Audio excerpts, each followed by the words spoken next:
నమ్మిన వాళ్ళకి వెన్నుపోటు పడవడం అమెరికాకి అలవాటు. నమ్మిన వాళ్ళ మీదనే ఆధిపత్యం చెలాయిస్తూ ఉంటుంది అనమాట. పాకిస్తాన్కి అట్లాగే వెన్నుపోటు పడిచింది. సుదీర్ఘకాలం పాటు పాకిస్తాన్ కాపాడింది, కానీ అవసర సమయంలో కాడి వదిలేస్తుంది. ఈవెన్ భారత్తోనైనా అంతే. అందుకే దాన్ని ఎంతవరకు అంతవరకే చూడాలి తప్పించి దాన్ని నమ్మకూడదు. అమెరికా నమ్మదగిన మిత్రుడు రష్యా. ఈ విషయంలో ఒప్పుకు తీరాలి.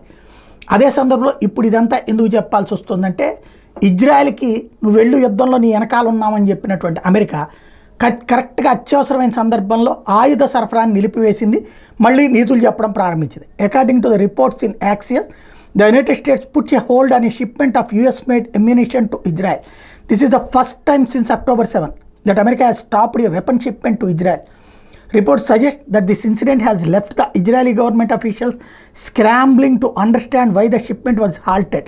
The development comes amid increasing international pressure on Netanyahu to drop his plans to invade the southernmost city of Israel, that is Rafah, and the Israeli premier's unwavering decision to do so. ఓ పక్కన రఫా మీద దాడి చెయ్యొద్దంటూ ప్రపంచమంతా ఒత్తిడి చేస్తుంటే, ఎట్టి పరిస్థితులు అది చేసి తీరతామంటూ మరొకవైపున ఇజ్రాయెల్ ప్రకటిస్తున్నటువంటి వేళ, దాన్ని కంట్రోల్ చేయడం కోసం అని చెప్పేసి ఆయుధాలతో కూడినటువంటి షిప్ని ఆపేసింది అమెరికా, తద్వారా భయపెడుతోంది ఇజ్రాయెల్ని అన్నటువంటిది తాజా అంశం.